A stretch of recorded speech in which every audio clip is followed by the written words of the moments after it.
తెలంగాణ రాజకీయాల్లో కవిత బీఆర్ఎస్కు తీవ్ర నష్టం జరిగేలా కాంగ్రెస్కు లాభం చేకూరేలా గత కొంతకాలంగా కవిత తీరున్నట్లు ప్రచారం జరుగుతుంది.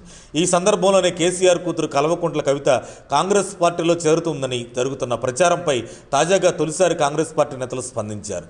మంగళవారం నాడు మీడియాతో నిర్వహించిన చిట్చాట్లో మాట్లాడుతూ కవితను కాంగ్రెస్ పార్టీలో చేర్చుకునే అవకాశమే లేదని కవితకు ఊహించని షాక్ ఇచ్చిన కాంగ్రెస్ తెలంగాణలో బీఆర్ఎస్ పార్టీకి గతం తప్ప భవిష్యత్తు లేదంటూ సంచలన వ్యాఖ్యలు చేశారు.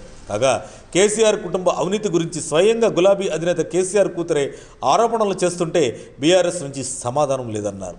కవిత మాటలతో కేసీఆర్ కుటుంబం అవినీతి నిజమని స్వయంగా గులాబీ అధినేత కేసీఆర్ కూతురే అర్థం చేసుకుంటున్నారని ఆయన చెప్పారు. అందువల్ల బీఆర్ఎస్ను ప్రజలు ఆదరించే పరిస్థితి లేదన్నారు. తెలంగాణ ప్రజలు అవినీతిని అక్రమాలను అంగీకరించరన్నారు. తెలంగాణలో మత రాజకీయాలు నడవవని అన్నారు. అందుకే ఇక్కడ బీజేపీని ప్రజలు నమ్మే పరిస్థితి లేదని మహేష్ కుమార్ గౌడ్ తెలిపారు. బీజేపీలో అంతర్గత కుమ్ములాటలు చూస్తుంటే రాష్ట్రంలో బీజేపీకి ప్రభావం చూపించే స్థితి కూడా లేదన్నారు. బీజేపీ హిందూ సెంటిమెంట్తో ఎన్నిసార్లు ప్రజల మద్దతు పొందగలదని ఆయన ప్రశ్నించారు. దేవుళ్లను రాజకీయాల్లోకి లాగి లబ్ధి పొందాలని బీజేపీ చూస్తుందని ఇది మంచి పద్ధతి కాదన్నారు. రాముడికి బీజేపీకి సంబంధం ఏంటి అని ఆయన ప్రశ్నించారు.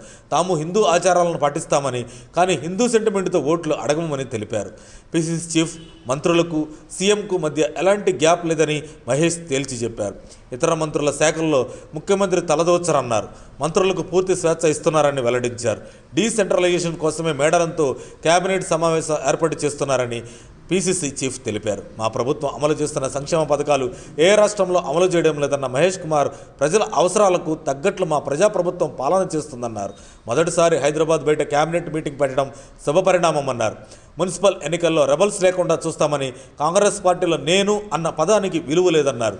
జిల్లాల విభజన బీఆర్ఎస్ అశాస్త్రీయంగా చేసిందని ఇప్పుడు కమిటీ వేసి శాస్త్రీయంగా మార్పులు చేర్పులు చేయాలని మా సీఎం భావిస్తున్నారన్నారు. జిల్లాలను తీసేయాలన్న ఆలోచన మాకు లేదన్నారు. పార్టీ మారిన నియోజకవర్గాల్లో పార్టీ నాయకులకు ఇబ్బంది లేకుండా చూస్తామన్నారు. ఏదేమైనా కవిత కాంగ్రెస్ చేరిక వార్తలకు టీపీసీసీ క్లారిటీతో చెక్ పడిందనే చెప్పాలి. మరిన్ని అప్డేట్స్ కోసం మా కాయ్ టీవీని సబ్స్క్రైబ్ చేసుకోండి. మా వీడియో కనుక మీకు నచ్చినట్లయితే లైక్ చేయండి, షేర్ చేయండి. మీ విలువైన అభిప్రాయాలను కామెంట్ బాక్స్లో తెలియజేయండి.